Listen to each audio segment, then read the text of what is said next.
ಸಾಲದ ವಿಚಾರಕ್ಕೆ ಸಂಬಂಧಪಟ್ಟಂತೆ ಅತಿದೊಡ್ಡ ಗಲಾಟೆ ಆಗಿದೆ. ಗಲಾಟೆ ವಿಕೋಪಕ್ಕೂ ಕೂಡ ಹೋಗಿತ್ತಂತೆ. ಸಾಲದ ಹಣ ವಾಪಸ್ ಕೇಳಿರುವ ವಿಚಾರಕ್ಕೆ ಸಂಬಂಧಪಟ್ಟಂತೆ ಪ್ರಮುಖವಾಗಿ ಆಟೋ ಚಾಲಕನ ಮೇಲೆ ಲಾಂಗ್ ಬೀಸಿ ಮಾರಣಾಂತಿಕವಾಗಿ ಹಲ್ಲೆ ಮಾಡಿಬಿಟ್ಟಿದ್ದಾರೆ ಸಾಲ ವಾಪಸ್ ಕೇಳಿದ್ದಕ್ಕೆ.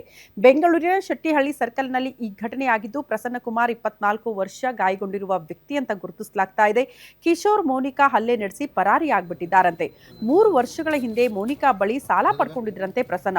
ಆಟೋ ಚಾಲಕ ಪ್ರಸನ್ನ ಸಾಲ ಪಡ್ಕೊಂಡಿರ್ತಾರೆ. 3 ತಿಂಗಳ ಹಿಂದೆ ಅಷ್ಟೇ ಲವ್ ಮ್ಯಾರೇಜ್ ಮೋನಿಕಾ ಮತ್ತು ಕಿಶೋರ್ ಆಗಿರ್ತಾರೆ. ಸ್ನೇಹಿತನಾಗಿ ಲವ್ ಮ್ಯಾರೇಜ್ಗೆ ಸಹಾಯ ಮಾಡಿಲ್ಲ ಅನ್ನುವಂತ ದ್ವೇಷ ಕೂಡ ಇತ್ತಂತೆ.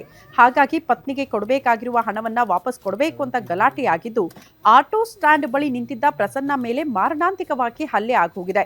ಲಾಂಗ್ ಹಿಡಿದು ಹಲ್ಲೆ ಮಾಡ್ತಾ ಇರುವಂತಹ ದೃಶ್ಯ ಅಲ್ಲಿನ ಸಿಸಿ ಕ್ಯಾಮೆರಾದಲ್ಲೂ ಕೂಡ ಸೆರೆಯಾಗಿದೆ. ಹೇಳಿ, ಹೆಂಗೆ ಎಷ್ಟು ಗಂಟೆಗೆ ಶುರು ಆಗಿದೆ ಸರ್? ಮೊನ್ನೆ ಸಂಜೆ ಒಂದು 5:30ಕ್ಕೆ ನಾನು ಡ್ಯೂಟಿ ಏನು ಮಾಡ್ಕೊಂಡು ಮನೆ ಮುಂದೆನೇ ಕೂತಿದ್ದೆ.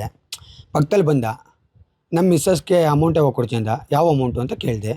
ನಾನು ಯಾವುದೂ ಕೊಡೋಂಗಿಲ್ಲ, ನಮ್ಮ ಮಿಸ್ಸಸ್ ಕೊಡಬೇಕಾದ್ರೆ ಎಲ್ಲ ಕ್ಲಿಯರ್ ಆಗಿದೆ, ಅಕೌಂಟಲ್ಲಿ ನೋಡ್ಕೊ ಹೋಗು. ಅವ್ರು 1.20 ಹಾಕಿದ್ದಾರೆ, ನಾನು 1.70 ಹಾಕಿದ್ದೀನಿ, ಯಾವುದು ಕೊಡೋಂಗಿಲ್ಲ, ಎಲ್ಲ ಕ್ಲಿಯರ್ ಆಗಿದೆ ಅಂದೆ. ಬಾ ನಮ್ಮ ಮನೆ ಹತ್ರ ಮಾತಾಡು ಅಂದ. ನಾನು ಯಾಕೆ ಬರಲಿ, ನಾನು ಬರಲ್ಲ, ಬೇಕಾದ್ರೆ ಕರ್ಕೊಬ ಮಾತಾಡ್ತೀನಿ ಅಂದೆ.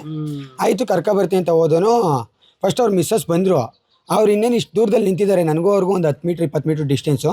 ಅಷ್ಟು ದೂರದಲ್ಲಿ ಮಾತ್ರ ಅನ್ನೋಷ್ಟರಲ್ಲಿ ಈ ಸೈಡಿಂದ ಓಡ್ ಬಂದು ಆಟೋ ಹಿಂದೆಯಿಂದ ಏಕ್ದಮ್ ಮಚ್ ಬೀಸ್ತಾ. ನಾನು ಸಡನ್ನಾಗಿ ಹಿಂಗೆ ತಿರುಗಿ ಕೈ ಅಡ್ಡ ಕೊಟ್ಟೆ ಸರ್.